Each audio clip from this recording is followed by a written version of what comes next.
Halo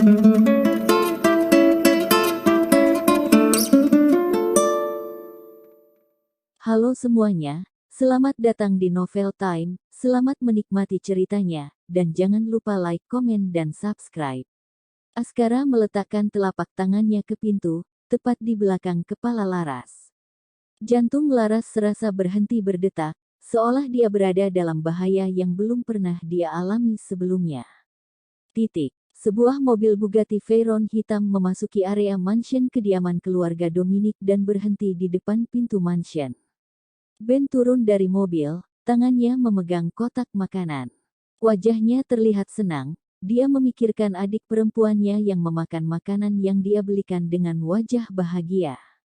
Begitu masuk, dia memanggil, "Laras. Nona sedang pergi," lapor salah seorang pelayan wanita. Ben melangkah mendekati pelayan tersebut. "Nona Tina mengajak Nona Laras pergi. Katanya mau datang ke acara peluncuran produk, lalu pulang setelah makan siang." Sebelum si pelayan menyelesaikan kata-katanya, Ben melemparkan kotak makanan itu ke arahnya. Pelayan wanita itu buru-buru mengulurkan tangan untuk menangkap kotak makanan itu, setelah itu dia tidak melihat Ben lagi.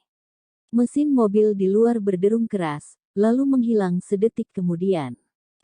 Apa yang akan kamu lakukan?" Laras bertanya dengan panik, dia menahan napas ketika berbicara. Seolah dia sedang diincar oleh binatang buas yang menyeramkan dan berbahaya, dan dia merasa putus asa karena tidak bisa kabur. "Aku hanya ingin memberitahu kamu, kalung ini akan lebih bagus jika dipakai di lehermu." Askara mengusap lembut dagu Laras dengan ujung jarinya. Akan tetapi, Laras masih merasakan orang ini adalah orang yang kasar. Jika hanya ingin memberitahukan hal itu, tidak perlu sampai membawanya ke sini, kan? Kalung ini merupakan produk baru Lotus. Memangnya boleh kamu memakaikannya padaku tanpa izin? Atau sebaiknya kita pergi saja? Laras mencoba mencari kesempatan untuk pergi, pria ini terlalu agresif. Lalu, dilihat dari kekuatannya yang mampu menarik Prisa dengan mudah dan cepat, kekuatan pria ini tidak bisa dia lawan.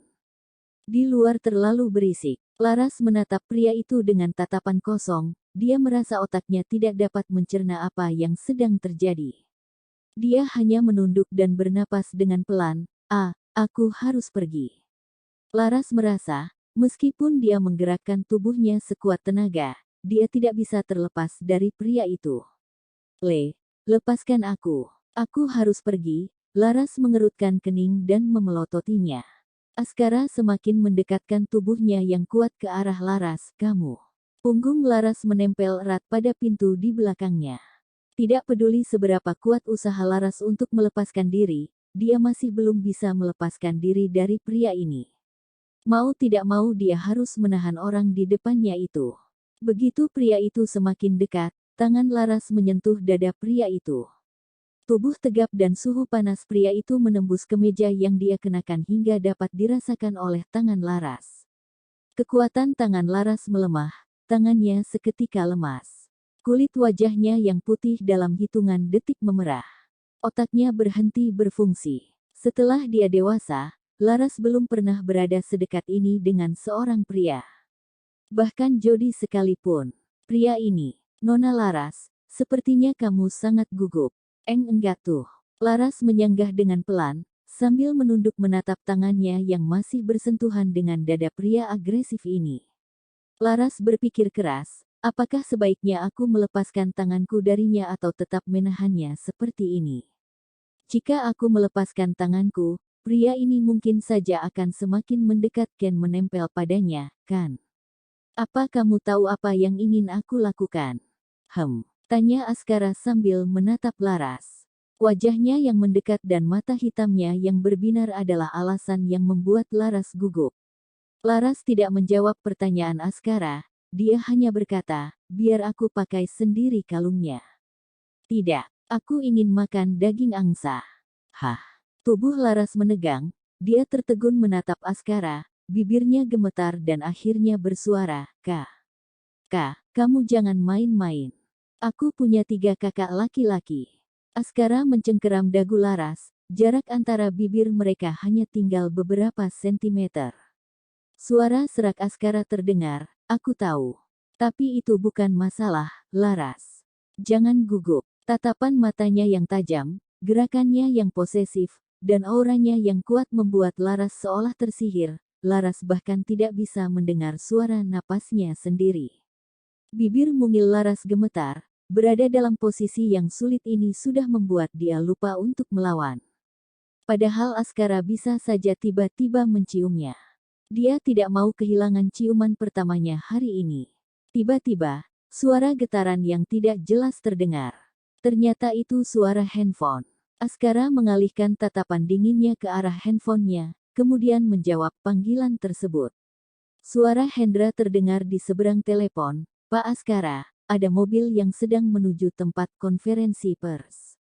Kecepatannya lebih kencang dari pesawat di landasan pacu. Kira-kira 3 menit lagi mobil itu sampai di tempat Anda berada." Askara menatap gadis dengan wajah yang memerah dan tampak tertarik padanya. Jawab Askara pada Hendra, lalu langsung memutuskan panggilan tersebut. Tangan Askara yang besar menyentuh tangan mungil yang menahan dadanya, tangan Laras gemetar dan wajahnya semakin terasa panas. "Berapa nomor teleponmu?" Aku tidak bisa memberitahumu. Kamu sebutkan saja 1 kali, kita lihat apakah aku bisa langsung hafal atau tidak, bujuk Askara. Laras terlihat ragu-ragu, "Kamu bisa mengingatnya jika aku menyebutkan sekali saja." "Coba saja." Laras bertanya-tanya dalam hati, pria ini sepertinya terlalu percaya diri, ya. Laras memutuskan melihat apa dia benar-benar bisa mengingatnya. Laras pun menyebutkan nomor teleponnya lebih cepat dari biasanya. Sudut bibir Askara terangkat sedikit, matanya menatap Laras dalam.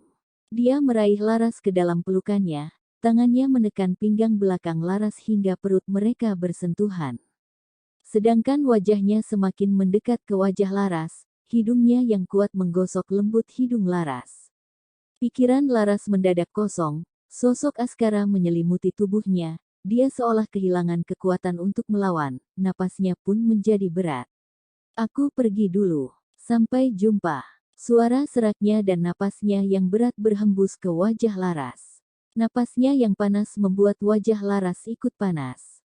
Namun pada akhirnya dia tidak merasakan ada bibir yang menempel pada bibirnya.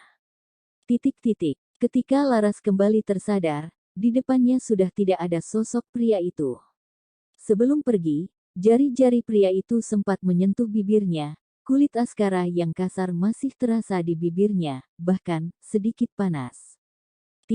Laras merasa lehernya kosong, dan begitu dia menyentuhnya, tidak ada apapun di sana. "Tunggu dulu, apa barusan dia melecehkanku? Jangan sampai aku bertemu dengannya lagi lain kali." Laras berjalan keluar dari kamar dan berjalan melewati koridor. Dia melihat ke arah tempat konferensi pers. Di sana Tina sedang berdiri di samping kotak kaca besar sambil merapikan rambutnya sedangkan para wartawan memotretnya.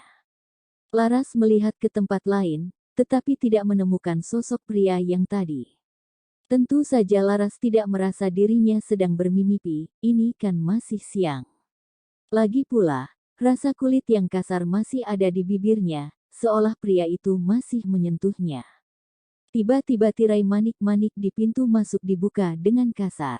Lalu Laras melihat Ben yang masuk dengan terburu-buru. "Kak Ben." Ben menoleh ke arah adik perempuan kesayangannya itu, dia langsung berlari menghampirinya. "Laras." Ben mengecek Laras dari ujung rambut sampai ujung kaki, seolah khawatir adiknya itu terluka. "Kak Ben, kenapa kakak ada di sini?" Laras menatap wajah kakaknya itu dengan cemas. "Apa yang kakak khawatirkan?" "Aku baik-baik saja, kan? Terima kasih semuanya, jangan lupa untuk like, komen dan subscribe ya."